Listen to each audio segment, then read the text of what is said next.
So well hey guys, welcome back to the channel. कैसे हैं आप सभी? आप लोगों के लिए भाई आरसी की वीडियोस, आरआर 310 की वीडियो सबकी लेकर के आया हूं। एंड आज की जो वीडियो रहने वाली है ना, वो लिटरली अमेजिंग रहने वाली है।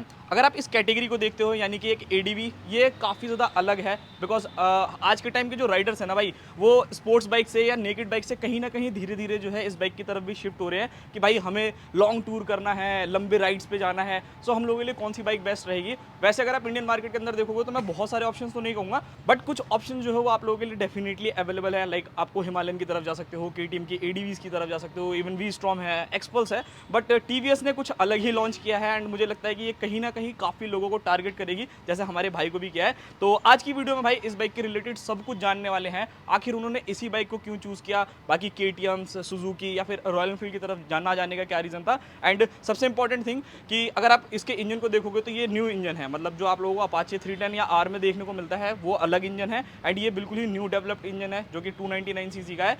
इसका रिस्पॉन्स कैसा आपको मिलता है, कितना अच्छा है, कितना बेकार फीडबैक है, सभी चीज़ों के बारे में आज की वीडियो में जानने वाले हैं। सो भाई बुलाते हैं इस बाइक के ओनर को एंड बात करते हैं उन्हीं से। सो ये है अपने मंदीप भैया। मंदीप भैया कैसे हैं? पहले आप बढ़िया भाई से सिर्फ एक बार इंस्टाग्राम पे बात हुई एंड लिटरली भाई मतलब अच्छा खासा दूर से अपने फ्रेंड के यहाँ पे थे। दो तीन घंटे लग गए उन्हें यहाँ पर आने में। उसके लिए थैंक यू सो मच भाई, बहुत ज़्यादा अच्छा लगा मेरे को। सबसे पहले मंदीप भाई का भी चैनल है भाई, आपका चैनल इंस्टाग्राम के नाम से मिल जाएगा? Throttle tales India. ठीक है, तो मैं यहाँ पे डिस्क्रिप्शन में लिंक भी दे दूंगा। बिकॉज मैं यहाँ एक वीडियो बना रहा हूँ, इससे रिलेटेड कुछ जानना है तो भाई को मैसेज करो, भाई उस चीज़ के ऊपर वीडियो बनाएंगे। सबसे पहले जानते हैं, इससे पहले बैक में कौन कौन सी बाइक थी, स्कूटी थी, क्या क्या ओन करते थे आप? मेरे पास सबसे पहले NS200 थी। 20। उसके बाद ठीक है, NS200 वेरी गुड हाँ मोटर। हाँ ठीक है फिर उसके बाद मैंने एक्टिवा 125 पे स्विच किया ठीक है। And then got this. ये RTX आपने परचेज करी, ठीक है। सो NS ऑब्वियसली BS3 थी तो वो तो अलग ही लेवल की रॉकेट थी। एंड वो सेगमेंट एंड ये सेगमेंट डिफरेंट है। Different। सबसे पहले मैं ये जानना चाहता हूँ, आपने ये कितने टाइम पहले खरीदी है, कितने की खरीदी है एंड चला कितनी दी है? मैंने ये मोटरसाइकिल मैंने 4 फरवरी को परचेज करी थी ठीक है और ये बाइक मुझे 2,34,000 रुपये में ठीक ऑन है। रोड पड़ी। ठीक है और चलाई कितनी आपने? 5,500 किलोमीटर। 5,500 किलोमीटर भाई, तो अच्छा एक मतलब 5,000 किलोमीटर है तो भाई अच्छा एक्सपीरियंस मिल जाएगा हमें। ठीक है भाई, अब आते हैं सबसे पहले अगर आप वैसे नेकेड में देखते तो बहुत सारे ऑप्शंस हैं, फेयर्ड में बहुत सारे ऑप्शंस हैं। अगर मैं एडीवीज के बारे में बात करूँ तो थोड़े से लिमिटेड है। लाइक सबसे पहले शुरुआत करते हैं, जब आप इतना गए तो थोड़ा सा बजट एक्सटेंड करके हिमालयन की तरफ जाया जा सकता था। सो सबसे पहले बिकॉज आपकी हाइट एंड बाकी सारी चीज़ें बढ़िया हैं तो मुझे लगता है कि आप कहीं ना कहीं मैनेज कर लोगे उसे। तो हिमालयन के बारे में क्या आपका ओपिनियन है कि क्यों नहीं ली वो? हिमालयन बहुत अच्छी मोटरसाइकिल है। ठीक है। सस्पेंशन भी बहुत अच्छे हैं, बट एक चीज़ मुझे थोड़ा, जो चीज़ें मुझे हिमालयन के साथ या मेरी मोटरसाइकिल के साथ करनी थी, उसमें हिमालयन फिट इसीलिए नहीं हो रही थी क्योंकि वेट थोड़ा ज़्यादा है, ठीक है। प्लस वेट बाइक का सेंटर ऑफ ग्रेविटी भी ऊपर है। ओके। तो अगर बाइक टिल्ट होती है तो वो गिरेगी ही गिरेगी। Okay okay okay I needed some agile motorcycle, तो इसीलिए मैं इस मोटरसाइकिल। इसके बाद ठीक है, चलो अभी आते हैं और चीज़ें। बिकॉज जिस सेगमेंट में ये बाइक आती है ना वो थोड़ा सा कंफ्यूजिंग है लोगों के लिए। आप 250 सीसी की एडीवी वी स्ट्रॉम लेने जा रहे हो, फिर आपके मन में आ रहा है कि यार 50 सीसी और बड़ा क्यों ना RTX ले लिया जाए। सो वी स्ट्रॉम पे क्या मतलब, अभी मैंने जो सुना बैक द कैमरा भाई वो अलग ही था। सो उसके बारे में बताओ कि वी स्ट्रॉम क्यों नहीं लिया आपने?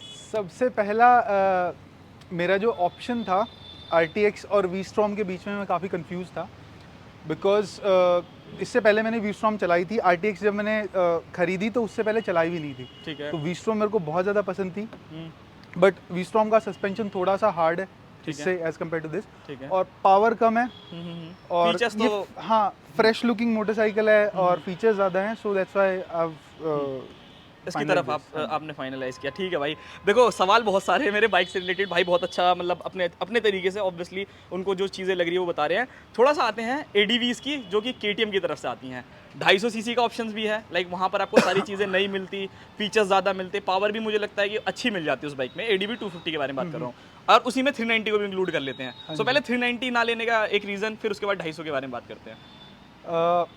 अगर पावर डिलीवरी की बात करी जाए तो मेरे हिसाब से this motorcycle is nowhere close to 390। 390 is way better, way more powerful motorcycle. Agree. और ना लेने का सबसे बड़ा रीज़न था the seat comfort, pillion seat comfort. मैं हमेशा 90% ऑफ द टाइम मैं अपनी वाइफ के साथ ट्रैवल करता हूँ। ठीक है, ठीक है। और और उसका भाभी comfort नाराज ज़्यादा होंगी तो भाई important है। छोड़ी नहीं जाएंगी ये चीज, तो बिल्कुल। इस वजह से उनका कंफर्ट था। ठीक है, ओके। मेरे सो लिए इस वजह से आपने क्या कहते हाँ, हैं पिलियन उसको छोड़- कंफर्ट ज़्यादा इंपॉर्टेंट था, सो दैट्स व्हाई तो आपने उसे छोड़ दिया। हाँ जी। ठीक है, एक सवाल और इंक्लूड कर लेते हैं, यजदी के बारे में क्या कहना, मतलब अभी रिसेंटली उन्होंने नई बाइक लॉन्च करी थी, सो क्या मतलब क्या कहना चाहते हो, मैं जानना चाहूँगा। रिलायबिलिटी अच्छी नहीं है मोटरसाइकिल की। खत्म। और हाँ बिल्कुल, अगर आप कोई भी मोटरसाइकिल खरीदते हो यार, घूमने के लिए खरीदते हो, गैराज में खड़ी करने के लिए या फिर उसको सर्विस सेंटर पर रखने के लिए नहीं खरीदते हो। बिल्कुल ठीक है भाई, ये थोड़ा सा यजदी के साथ होता है भाई, अगर आप लोग सुन रहे हो तो इसको थोड़ा सा मैनेज कर सकते हो अच्छा करके। ठीक है, सारी चीज़ें भाई ने अच्छे से एक्सप्लेन कर दी, सारी बाइक्स के बारे में बता दिया। अब आते हैं, सबसे पहले आपने RTX तो परचेज कर ली, ये मॉडल कौन सा वाला है? Base this is based. Base model.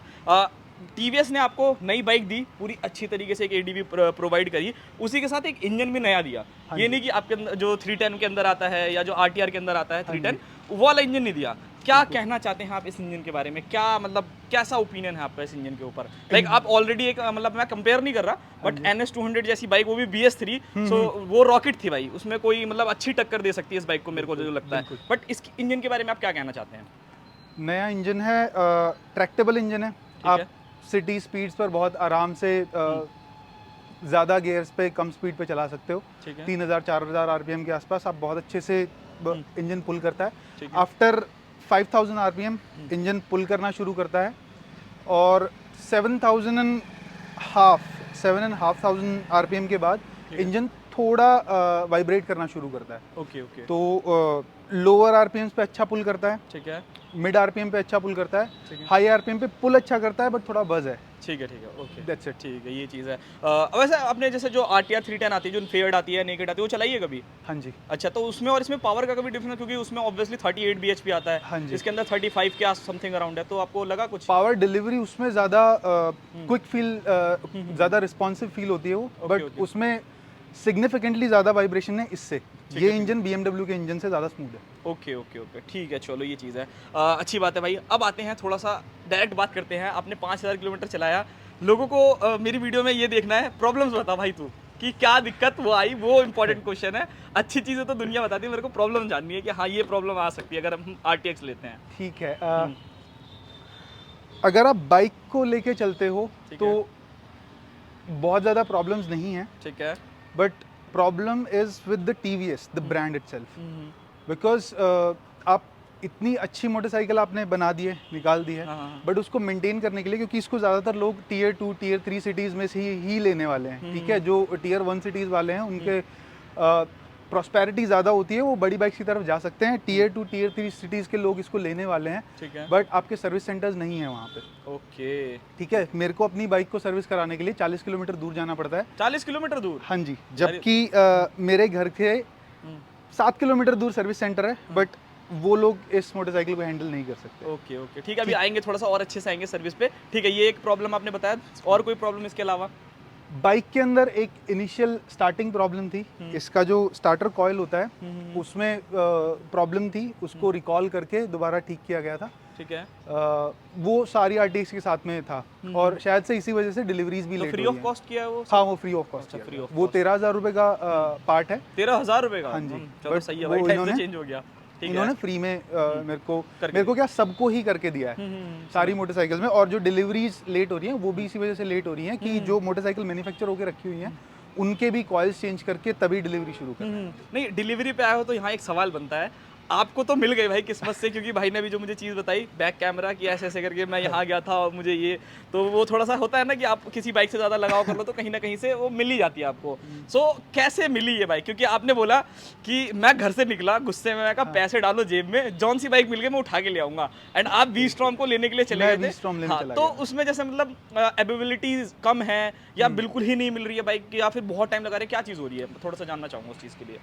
मुझे ऐसा लग रहा है कि अगर TVS ने जितना ज़्यादा प्रमोट इस मोटरसाइकिल को किया है, उतना ज़्यादा अगर मैन्युफैक्चर करने पे भी ज़्यादा ध्यान देते तो ज़्यादा बढ़िया रहता। ठीक है, बिकॉज इस मोटरसाइकिल की हाइप देखिए, जैसी ये दिखती है, आप रोड के ऊपर खड़ी कर दो, बाइक को हेड टर्नर है। अब अमेजिंग है भाई, सच में अमेजिंग है। बाइक के अंदर फीचर्स अच्छे हैं, इंजन अच्छा है, ठीक है, स्मूथ मोटरसाइकिल है, बहुत अच्छी मोटरसाइकिल है, आपने बहुत अच्छी हाइप क्रिएट कर दी, बट बाइक नहीं दे रहे हो यार। यार ये गलत हो गया, और उसी वजह से मैं लिटरली बता रहा हूँ, अगर ये बाइक उस दिन भाई को नहीं मिली होती ना तो इसकी जगह मेरे को लगता है वी स्ट्रॉम खड़ी होती 100%। तो ठीक है, मतलब अवेलेबिलिटी में थोड़ा सा कहीं ना कहीं, हाँ अवेलेबिलिटी नहीं है, ऊपर से ट्रांसपेरेंसी नहीं है। अगर मैंने मोटरसाइकिल बुक करी है, मेरे को 1 महीने का टाइम मिल रहा है, हाँ, जो डेट आपने मेरे को दी है उस पे अगर मेरे को बाइक नहीं मिल रही है तो मेरे को एक सॉलिड रीजन चाहिए कि भाई इस वजह से बाइक लेट हो रही है और इतना टाइम मुझे लगेगा आपको 10 दिन में 15 दिन में मोटरसाइकिल मिल जाएगी। वो लोगों का ऐसे है, मेरे साथ तो ऐसा नहीं हुआ, बट बहुत सारे लोगों से मेरी बात हुई डीएम्स में,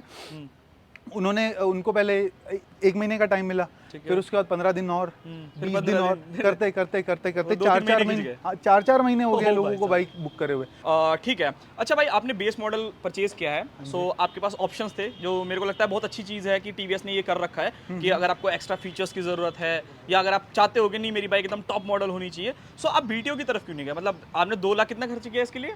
2,34,000। तो मुझे लगता है कि जिस बंदे का बजट 2.5 लाख के आसपास में, तो वो थोड़ा और एक्सटेंड कर सकता है, कोई बड़ी बात नहीं है उसके लिए। मुझे लगता है बीटीओ भी 23,000 के आसपास का समथिंग अराउंड कॉस्ट करता है। सो उन बाइक्स के ऊपर क्या मतलब मिल नहीं रही थी या मन नहीं था, या आपने एकदम डिसाइड कर रखा था कि नहीं यही लेना है? नहीं, अगर आप वैल्यू फॉर मनी परचेज देखोगे ना तो BTO is better value for money product. Okay, ठीक है। बट लूंगा तो तब ना जब मिल रही हो भाई। मेरे को बेस बुक करा के नहीं मिल रही यार, लोगों को बेस में 4-4 महीने हो गए हैं। ये भी वैसे नहीं मिली है। हाँ, ये शोरूम पे आके खड़ी थी, किसी बंदे ने ऑर्डर कर दी थी तो भाई को मिल गई। ठीक है, चलो ये चीज़ें हैं। अब आते हैं भाई एक्चुअल में बाइक के बारे में बात करते हैं। आपने बहुत सारी चीज़ें बताई, बहुत अच्छा लगा मेरे को, बहुत अच्छी नॉलेज है भाई को बताने के लिए। बात करते हैं, इंजन बढ़िया है, आपने जैसा बोला, भागती है एकदम बढ़िया, परफेक्ट।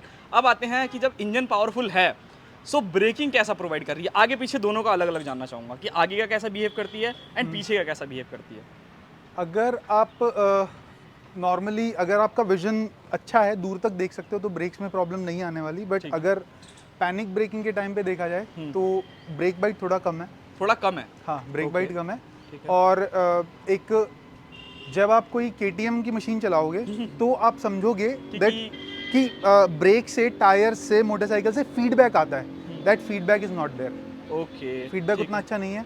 ठीक है। और जब ऑफ रोड के ऊपर होते हो, लूज सरफेस के ऊपर हो, तो मेरी लाइकिंग के हिसाब से एबीएस थोड़ा सा जल्दी किक इन करता है। अच्छा, थोड़ा सा जल्दी। तो हाँ, ब्रेक्स मेरे हिसाब से सबसे लूज पार्ट इस मोटरसाइकिल का इज ब्रेक्स। ओके, ठीक है, अच्छे हैं, ठीक है। हाँ, बट मतलब लाइक अगर आप केटीएम चला लोगे तो फिर आप इसको कहोगे कि ये मजा नहीं दे रही है, फिर आप इसके ब्रेक आपको अच्छे नहीं। ठीक है। वैसे तो इसके अंदर पेट्रोल डिस्क ब्रेक्स आते हैं गाइस, अच्छे हैं। आई थिंक 300 mm फ्रंट में है, 240 mm रियर में है, बट भाई का थोड़ा सा फीडबैक आपको कम लगा। ठीक है, for a tourer it's good. हाँ, ठीक है। बट इमरजेंसी में या ऑन द स्पॉट नहीं है। ऑन द स्पॉट इतना अच्छा नहीं है। ठीक है, अब आते हैं टायर्स के बारे में, जो कहीं ना कहीं एक और प्रोस्पेक्टिव है। वैसे तो ये थोड़ा सा डुअल पर्पस टायर है, मतलब डुअल ट्रेन्स हैं। सो कैसा बिहेव करती हैं? थोड़ा सा ऑन रोड अलग एंड ऑफ रोड थोड़ा सा मैं अलग जानना चाहूँगा। ऑन रोड वेरी गुड, ठीक है। मतलब आपको ऐसे एक्सेसिबिलिटी मिलती है ना कि आप एकदम से जिगजैग करके निकालना चाहो? नो इशू, कोई दिक्कत नहीं है। ठीक है, बट जब आप लॉन्ग कॉर्नर्स ट्रिपल डिजिट पे करोगे तब थोड़ा सा बाइक का फीडबैक नहीं मिलता। मतलब ऐसा नहीं है कि बाइक स्किट हो रही है, बट आपको जो रिस्पॉन्स बाइक से चाहिए होता है, कॉन्फिडेंस इंस्पायरिंग नहीं है। ठीक है, ग्रिप है बट बताती नहीं कि ग्रिप है। ओके, आपसे टायर्स बात नहीं करते कि ग्रिप है कि नहीं है। ठीक है, आफ्टर 100 अगर आप कॉर्नर कर रहे हो तो उसमें प्रॉब्लम है। ऑन रोड स्ट्रेट लाइन कोई इशू नहीं है। ठीक है, अगर आप ब्रेक लगाते हो, वेट ड्राई, वेट में इतना ज़्यादा नहीं चलाया, जितना चलाया उसके हिसाब से ठीक लगा। ठीक है, वेट ग्रिप अच्छी है। ठीक है, और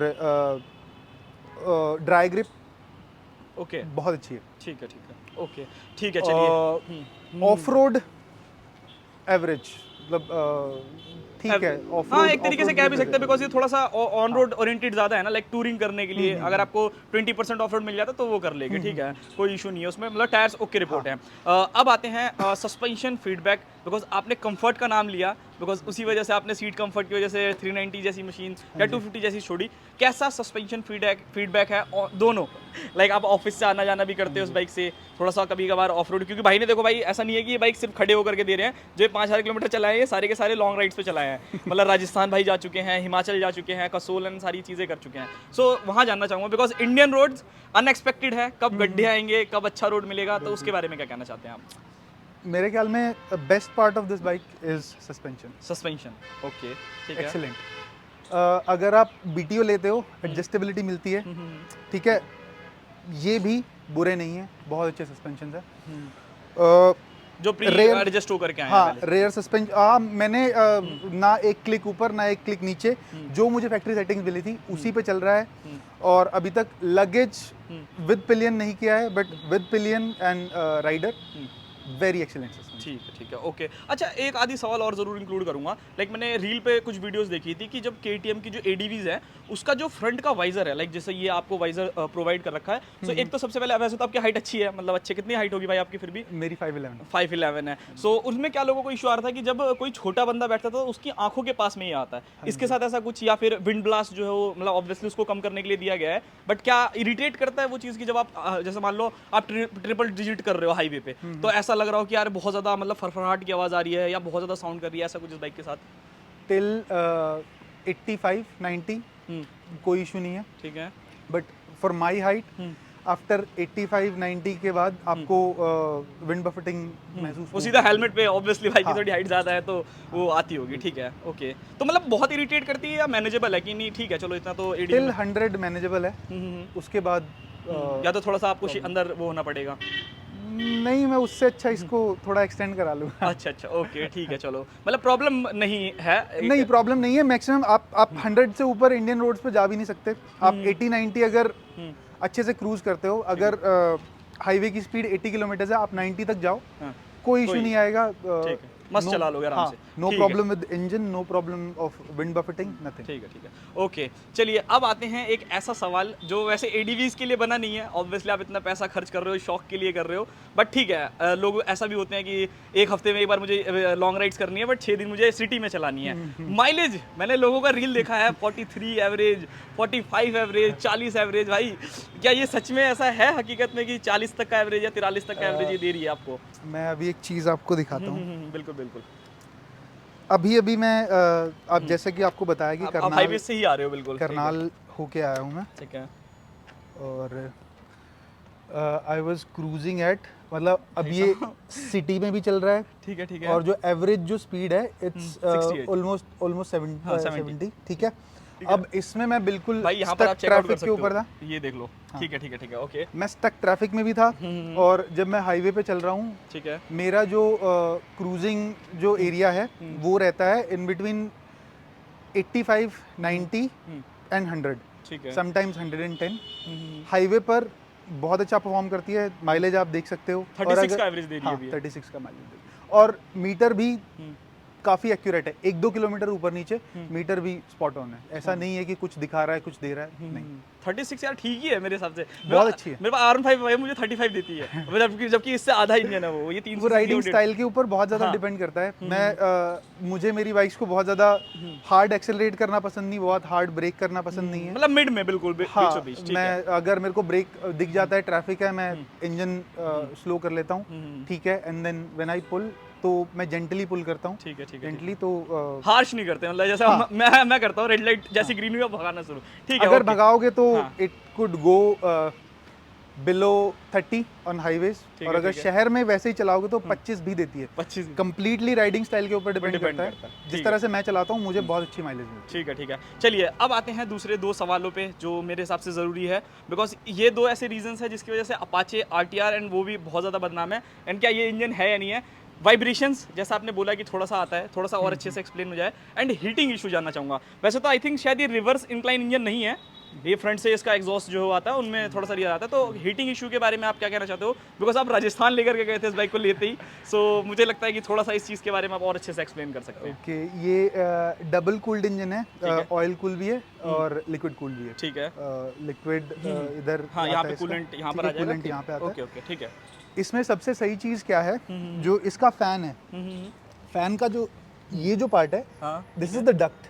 ओके, तो जितना भी हीट प्रोड्यूस होता है, फैन जितनी भी हीट प्रोड्यूस करता है, वो सारी की सारी इंजन के नीचे से बाहर निकल जाती है। ओके, तो हीट अगर बाइक होती भी है तो आपको पैर पे महसूस नहीं होगा, वो नीचे फेंक देता है, ठीक है। और उतना हीट होती भी नहीं है। बम्पर टू बम्पर ट्रैफिक में मैंने हार्डली 5000 किलोमीटर में 5 बार मैंने इसका फैन ऑन होते हुए देखा होगा। ओके, ठीक है, ये तो अच्छी चीज़ है भाई। हाँ। क्योंकि जो 310 चलाते हैं उनको पता है कि वो हीट अप करती है। सो भाई ने अच्छा दिया है कि उसका जो डक्ट है वो नीचे है, सो पूरा का पूरा जो भी हवा आपका गर्म है तो वो नीचे से चला जाता है, तो फिर आपको फील ही नहीं होगा बिल्कुल भी। ठीक है, वाइब्रेशंस थोड़ा सा और एक्सप्लेन, लाइक जैसे मैं ये कहना चाहता हूँ, आपने KTM चलाई होगी या 390 ऐसी बाइक चलाई होगी, सो वो इनिशियली एकदम वाइब्रेट करती है, मतलब आप उसका मतलब मज़ा आता है, मैं मना नहीं कर रहा हूँ, बहुत परफेक्ट मशीन है, बट वाइब्रेशंस कहीं ना कहीं सिंगल सिलेंडर में एकदम इरिटेट करने वाली कि यार भर भर 24 घंटे, तो ये क्या वो चीज़ करती है या नहीं करती है? आफ्टर 7,500 किलोमीटर्स वाइब्रेट करती है बाइक, ठीक है। मैनेजेबल है। समझ अगर गया। आप उतनी स्पीड पर चल रहे होते हो तो मेरे ख्याल में आपका वाइब्रेशंस की तरफ ध्यान होना भी नहीं चाहिए। ठीक है, रोड ठीक पे है। ध्यान रखो भाई। ओके, बिल्कुल।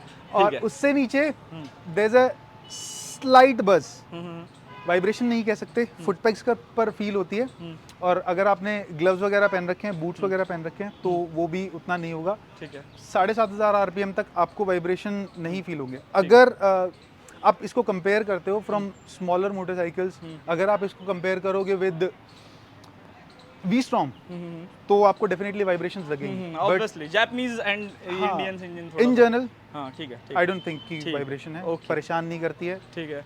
Very well. ठीक है। थोड़ा सा सवालात करते हैं जो सबसे इंपॉर्टेंट फैक्टर था आपके लिए, एंड मुझे लगता है वो ज़रूरी भी था, वरना रोज़ गाली सुनते आप। जैसा भाभी के लिए आपने कंफर्ट ढूंढा, सो दोनों का मैं अलग अलग सीट कंफर्ट जानना चाहूँगा। लाइक आप डेली सिंगल एज अ चलाते हो as a rider, and pillion भी साथ में लेके जाते हो, तो थोड़ा सा कंफर्ट डिफाइन करो थोड़ा सा अच्छे से कि कितना अच्छा है, कि मतलब अगर आप लॉन्ग राइड कर रहे हो तो 200 किलोमीटर 250 किलोमीटर कितना जा सकते हो, ऐसा थोड़ा सा जानना चाहूँगा। सो अगर आप सोलो राइड करते हो, ठीक है। दिस सीट इज एक्सीलेंट, अच्छा, एक्सीलेंट। एक्सीलेंट, ठीक है। वाइड इनफ, ज़्यादा स्पंजी नहीं है। अगर ज़्यादा स्पंजी होता है तो आपका बट एक होना शुरू हो जाता है, आप नीचे सिंक करना शुरू करते ठीक हो। है। ज़्यादा हार्ड होती है, जैसे स्टार्टिंग में ड्यूक 200 की और उस तरह की सीट्स होती, तो वो भी प्रॉब्लमेटिक ही है। वो ठीक है। स्ट्रीट मोटरसाइकिल्स हैं। टूरिंग के हिसाब से मेरे हिसाब से बहुत अच्छी सीट है। ठीक है। अगर आप समझते हो कि सीट का कंस्ट्रक्शन कैसा होना चाहिए, क्या होता है, क्या चीज़ें मैटर करती हैं एक सीट के अंदर, आप इस सीट पर कोई काम नहीं कराओगे। ठीक है, ठीक है, ओके। ठीक है। पिलियन कंफर्ट के ये लिए ज़्यादा ज़रूरी है, यहाँ खराब होता तो भाई की बाइक ही कूड़ा हो जाती। ओके, ठीक है, ये क्या कहना चाहते हैं आप? पिलियन कंफर्ट के अंदर मेरे ख्याल में सिर्फ सीट नहीं, तीन चीज़ें मेरे हिसाब से मैटर करती हैं। ठीक है। First thing is rare suspension, ठीक है, ओके। बहुत प्लश है। अच्छा, उतना भी प्लश नहीं है कि आपको हैंडलिंग में इशू आएगा, ठीक इशू है। आए। सस्पेंशन प्लश है, तो उसकी वजह से Feedback भी- बम्प्स हाँ। ट्रांसफ़र नहीं होते हैं। ठीक है। और सेकेंड थिंग जो आपके लिए इम्पॉर्टेंट है पिलियन कंफर्ट के लिए, पिलियन फुट पैक, ओके। ये उतने ज़्यादा अच्छे नहीं हैं, क्योंकि यहाँ पे आपको रबर ग्रिप मिलती है। ठीक है। ठीक है, इधर रबर ग्रिप नहीं है, तो यहाँ पर आपकी जो वाइब्रेशंस हैं वो ट्रांसफ़र नहीं होती हैं, कम होती हैं। ओके। बट यहाँ पे है। वाइब्रेशन ज़्यादा ट्रांसफ़र होती हैं, ठीक है, ठीक है। उसकी वजह से थोड़ा डिस्कम्फर्ट फील होता है। और हो सकता है मैं या तो रबर का कुछ जुगाड़ कराऊं, या फिर इसको एक्सटेंड करा के कुछ ना कुछ इसके कंफर्ट के लिए मैं करूँगा। ठीक है, ठीक है। And the third thing is seat.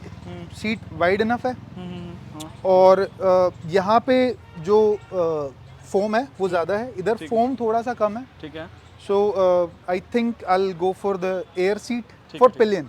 मैं नहीं यूज़ करूँगा, मुझे सीट बहुत ज़्यादा अच्छी लगी, ठीक है। But for my partner I will definitely go for a air seat. ठीक है, ठीक है। ओके, ठीक है। Now the next question is कि गियर बॉक्स के बारे में, आपने क्विक शिफ्टर वेरिएंट नहीं लिया है, इसमें क्विक शिफ्टर नहीं आता गाइज, सो कितना अच्छा काम करता है। लाइक जैसे आपने BS3 बाइक्स चलाई है बजाज की, सो वैसे तो मेरे को लगता है कि उस टाइम थोड़ा बहुत गियरिंग इशू आता था बजाज की बाइक्स में, कि आप फोर्स लगा रहे हो तो लग नहीं रहा है, न्यूट्रल लाने की कोशिश कर रहे हो तो वो आ नहीं रहा है। सो क्या ये 300 सीसी जिस पे आपने 2,34,000 रुपये खर्च किए हैं, वो इशू इस बाइक के साथ आता है? एंड क्लच का भी इंक्लूडेड, कि क्लच लाइक जैसे आप डेली लाइफ में चला रहे हो तो क्लच को दबाने में हार्डनेस लगता है, या सॉफ्टर साइड काम करता है, या दर्द वर्द कुछ ऐसा कुछ मैं वो जानना चाहूँगा। Okay, so first let's talk about the clutch. हाँ, क्लच। क्लच लाइट है, हाँ, ऑब्वियसली एडजस्टेबिलिटी स्लिपल है, क्लच भी आता है, तो हाँ। वो चीज़ है, ठीक है। सो एडजस्टेबिलिटी भी है, तो आप क्लच के साथ कोई प्रॉब्लम नहीं है। ठीक है। गियर बॉक्स इज स्मूथ, ठीक है। Not precise. Okay.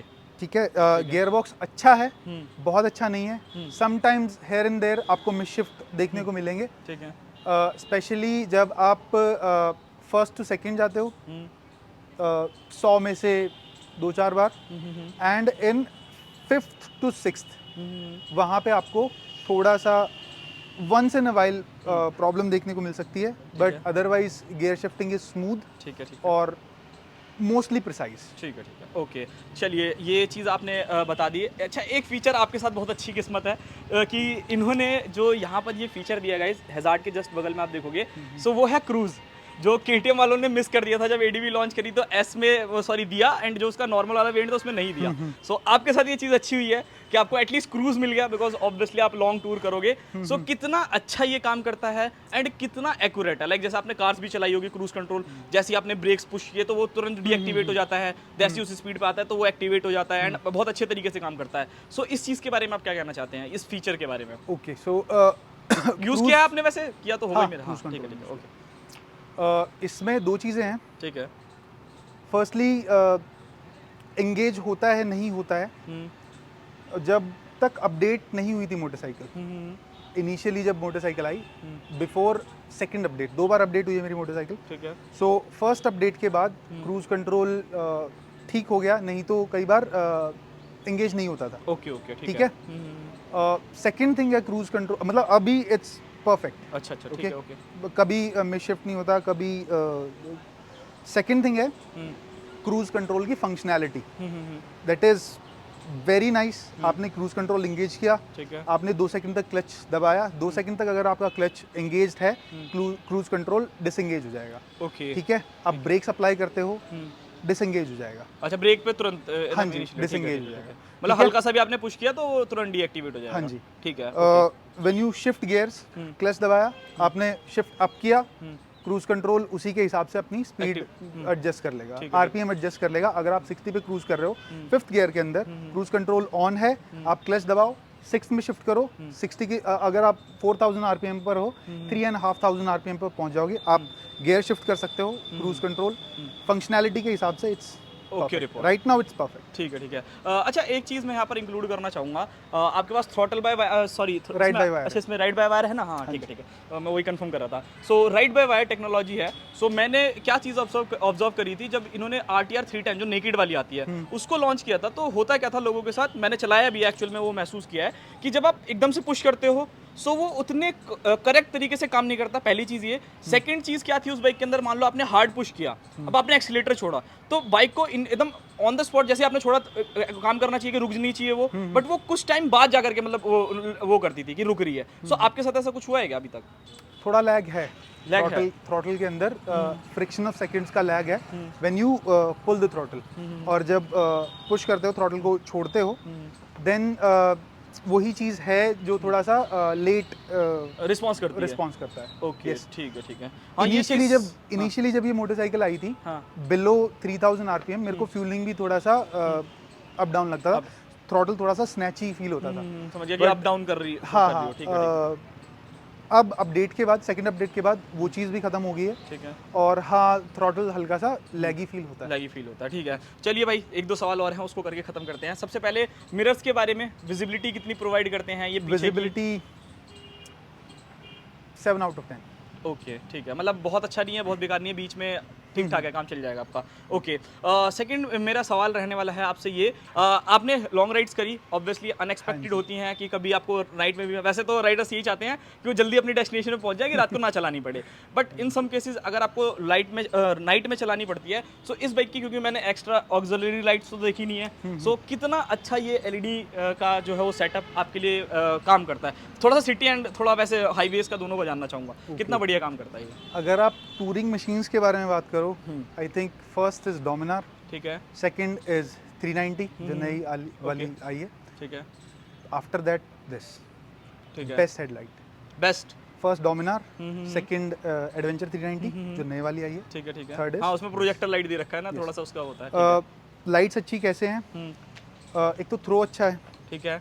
Second thing जो लो बीम है आपका, दैट इज वेरी, अब दिखाई नहीं देगा, हाँ, जो लो बीम है that is very spreaded, okay okay okay, मतलब वाइडली आपको हाँ दिखाता है। वाइडली दिखाई देता है, और जो हाई बीम भी है वो भी अच्छा काफ़ी दूर तक जाता है, ठीक है। और थ्रो भी अच्छा है। ठीक है ठीक है। और क्योंकि मैंने इस बाइक को रात को माउंटेन्स में भी चलाया है, मेरे साथ एक इंसिडेंस हुआ था।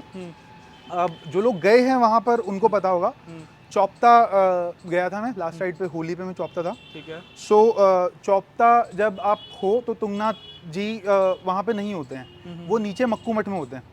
सो उनके दर्शन करने के लिए हम लोग मक्कू मठ चले गए शाम को 4-5 बजे के आसपास। ठीक है। और 5 बजे 6 बजे आरती होती है, तो पंडित जी मिले वहाँ पे, उन्होंने बोला भाई आरती के लिए रुक जाना। और जब तक आरती खत्म हुई तब तक अंधेरा हो गया हो था। चुका था, और हाँ, वो ठीक। प्रॉपर पिच डार्क फॉरेस्ट है। आप मक्कू मठ से लेके चौपता तक 15 किलोमीटर, देयर इज नथिंग, एक नो स्ट्रीट गांव है, लाइट और कुछ हाँ भी नहीं। कुछ भी नहीं है। डार्क, उस पर हाँ बिल्कुल डार्क। ठीक है। बहुत अच्छा परफॉर्म किया इसने।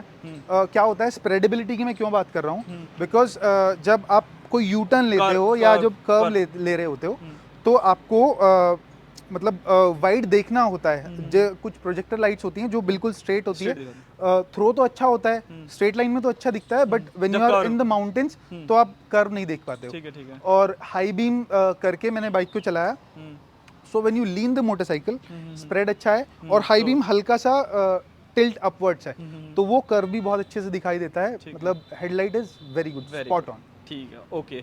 ठीक है, ये सारी चीज़ें आपने बता दी। अब करते हैं लास्ट क्वेश्चन, खत्म करते हैं। बहुत बड़ी वीडियो हो गई, आई होप कि सबको समझ में आ गया होगा।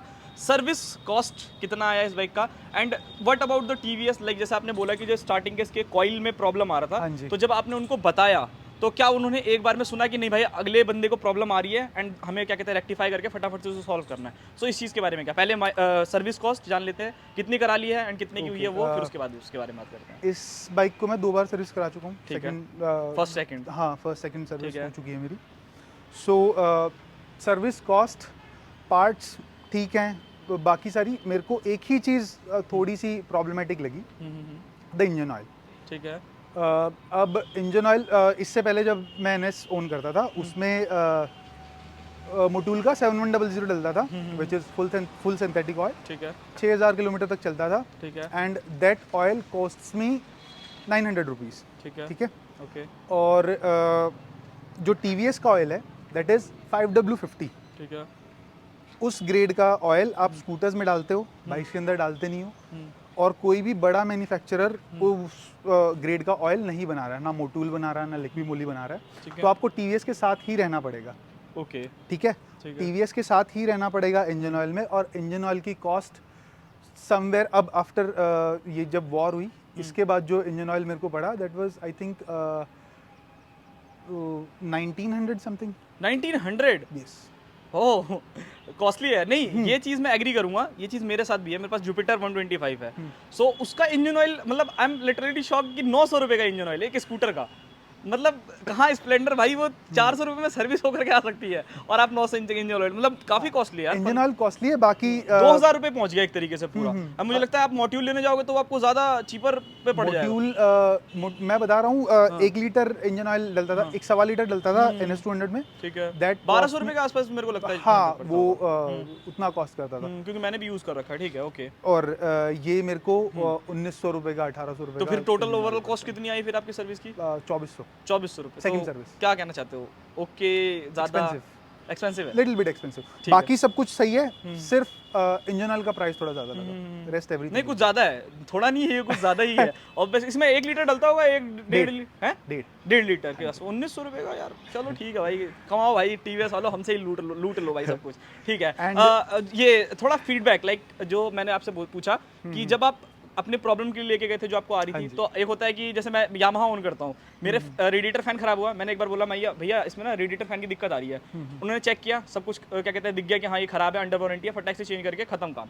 इसके बारे में क्या कहना चाहते हो? एंड मैंने काफ़ी लोगों से ये चीज़ भी सुनी है कि पार्ट्स की क्या कहते हैं वो नहीं है, मतलब क्या कहते हैं अवेलेबल नहीं है बहुत जल्दी। तो क्या कहना चाहते हो उस चीज़ के ऊपर? पार्ट्स की अभी तक तो मेरे को ऐसे ज़रूरत पड़ी नहीं है, सो पार्ट्स की अवेलेबिलिटी के लिए मैं नहीं बोल सकता। ठीक है। But TVS as a service provider मेरे केस में इट्स थम्स अप। ओके। जब ये स्टार्टर कॉइल का इशू आया था तो मुझे टीवीएस की तरफ से खुद कॉल आया। सेकंड थिंग, उन्होंने मेरे को बाइक पिकअप और ड्रॉप ऑफर किया। ओके, ठीक है। मैं चाहता नहीं था कि कोई मेरी बाइक लेके जाए और वो, तो मैं बाइक को खुद शोरूम और खुद सर्विस सेंटर लेके गया था, बट उन्होंने ऑफर मुझे किया। लगता है भाभी से ज्यादा बाइक से प्यार है, अगर भाभी वीडियो देख रही होगी तो देख लेना। ठीक है, ओके, डन, समझ गया। ओके। ओके। सो फर्स्ट जो कॉइल वाला प्रॉब्लम आया तो उन्होंने पिकअप ड्रॉप प्रोवाइड कराने के लिए बोला। ठीक है। मैं नहीं चाहता था मेरी बाइक कोई चलाए, तो मैं अपनी बाइक को खुद लेके गया खुद वापस। तो सर्विस के मामले में गुड। ठीक एक बार और मेरी बाइक में इशू आया, इसका जो स्टार्टर कॉइल जो होता है उसका जो लेड होती है, वायर जो आता है, ठीक है, उसमें सील होती है, वो सील समहाउ क्रैक हो गई थी। ठीक है, ठीक है, और मैं जब अपनी बाइक वॉश कर रहा था तो बाइक बंद हो जा रही थी। 15 मिनट 20 मिनट मेरे को लग रहे थे दोबारा स्टार्ट होने में। ठीक है, सो वो प्रॉब्लम के लिए भी मैंने कॉल किया, तब भी उन्होंने they have attended me really well. और मैंने सर्विस सेंटर को भी कॉल नहीं किया था, मैंने जिस पर्सन से मोटरसाइकिल करी थी, दिल्ली से ही करी थी, उनको कॉल किया, उन्होंने मेरे को रिजॉल्व करके दिया। और मैं सर्विस वैसे तो उन्होंने बोला कि भाई आ जाओ, जैसे ही आओगे आपकी प्रॉब्लम रिजॉल्व हो जाएगी। ठीक है, बट सेम टाइम मैंने सर्विस भी करा ली और वो प्रॉब्लम हाँ, बार-बार जाना पड़ेगा। 40 किलोमीटर है ना, 40 किलोमीटर है, इस वजह से भाई ने सोचा कि एक ही बार में अपना टाइम बचा लेता हूँ। ठीक है, ये रिस्पॉन्सिव हैं लोग, अच्छे से अटेंड कर रहे हैं। अब मुझे नहीं पता कि और शहरों में कैसा होगा, बट जो मेरा शोरूम है वो अच्छा है। ठीक है भाई की किस्मत अच्छी है भाई, बाइक भी मिल गई और बंदे भी अच्छे मिल गए हैं, वरना मोस्टली लोगों के साथ थोड़ा सा दिक्कत होता है। ठीक है, लास्ट क्वेश्चन करते हैं, खत्म करते हैं इस वीडियो को।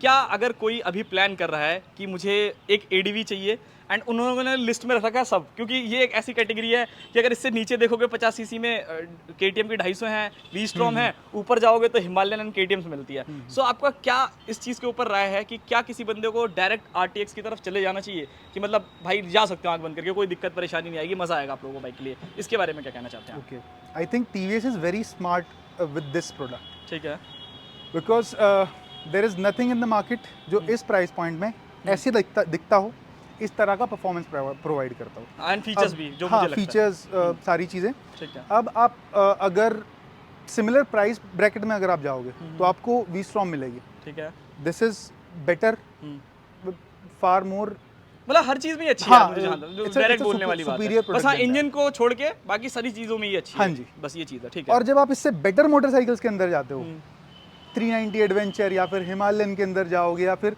और कोई भी मोटरसाइकिल होगी, वो इससे बहुत ज़्यादा एक्सपेंसिव है। सो बहुत अच्छे से इसको ब्रैकेट किया गया है, बहुत सही प्लेस पर है। मैं सजेस्ट करूँगा टेस्ट राइड लो, और अगर टेस्ट राइड में ये बाइक समझ में आती, थोड़ी लंबी टेस्ट राइड लेना, वाइब्रेशन से ज़्यादा आप सोच पाओगे, नहीं तो सिर्फ वाइब्रेशन में ही उलझ के रह जाओगे। ये होता है हाँ, टीवीएस के साथ थोड़ा सा ये है कि मतलब वाइब्रेशन में रहो, फिर वो कुछ और हाँ, एंजॉय नहीं कर पाते। और आप बाइक समझ ही नहीं पाओगे कि असल में क्या है चीज़। ठीक है, if you go beyond the vibrations, I think इस प्राइस पॉइंट पर इस मोटरसाइकिल से better product I don't think market में है। ठीक है, चलो, तो मतलब ले सकते हैं, कोई इशू नहीं है। ठीक है, बस एक चीज़ का ध्यान रखना, the only problem it's a TVS motorcycle, तो अगर आपके आसपास में सर्विस सेंटर इसको हैंडल कर सकता है, बिकॉज आपने देखा होगा आपके आसपास जो छोटे शहर हैं उनमें सर्विस सेंटर्स हैं, शोरूम्स हैं, ना तो इस तरह की बाइकें मिलती हैं, ना RR 310 मिलेगी, ना आपको RTR 310 मिलेगी, ना ये मिलेगी। हाँ, इसके लिए स्पेशल इंजीनियर्स भी रखते हैं वो, हाँ, मैंने ये चीज़ भी सुनी है, तो भाई ये दिक्कत हो सकती है। That is the only problem. अगर आपके आसपास में सर्विस सेंटर है, बिकॉज सर्विस सेंटर तो आपकी बाइक जाती है, कितनी भी अच्छी हो, कितनी भी खराब मोटरसाइकिल हो, सर्विस सेंटर तो आपकी बाइक जाएगी ही जाएगी। अगर आपके रेडियस में, अगर आपकी कैपेबिलिटी में कि इतना मैं इस बाइक के लिए कर सकता हूँ, तो अगर आपके पास में वैसा कोई सर्विस सेंटर है, so definitely go for this motorcycle. और अगर सर्विस सेंटर नहीं है, देन अपने आप को पुश करने के ऊपर है कि आप एक 300 सीसी की बाइक को सर्विस कराने के लिए 100 किलोमीटर 200 किलोमीटर जा सकते हो या नहीं जा सकते हो।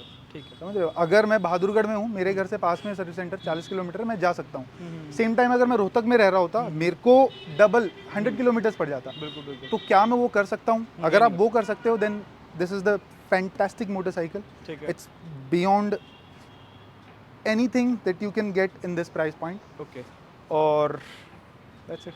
ठीक है, okay, thank you so much भाई, बहुत ही अच्छा। मतलब देखो, ये वीडियो उस बंदे को तो ज़रूर पसंद आएगी जिसे इस बाइक की ना नस नस से वाकिफ़ होना है कि ये चीज़ें जो है वो आपको मिलती है। बाकी मेरी तरफ से यही कहना है इस चीज़ के लिए कि बहुत अच्छी मशीन है, जिस प्राइस पॉइंट पे आती है वो अमेजिंग है। ठीक है ना, एंड आप कहीं ना कहीं इसकी एक बार टेस्ट राइड लो, हम लोगों के कहने पे भी मत जाओ कि भाई हमें कैसी लगी, क्योंकि भाई की हाइट है ज़्यादा, कोई छोटा बंदा आएगा तो उसके पैर नहीं पहुंचेंगे, तो फिर उसके लिए चीज़ें अलग हो जाएंगी। तो आप एक बार चलाओ, समझो। बाकी मिलते हैं किसी और नेक्स्ट वीडियो में, तब तक के लिए बाय बाय। भाई के चैनल को सब्सक्राइब कर लेना, यहाँ तो पूरी वीडियो मिल गई। इससे रिलेटेड इन फ्यूचर अगर कुछ जानना होगा सो वहाँ मिल जाएगा, डिस्क्रिप्शन में लिंक मिल जाएगा इंस्टाग्राम का, यूट्यूब का, तो वो भी आप सब्सक्राइब कर लेना। मिलते हैं किसी और नेक्स्ट वीडियो में।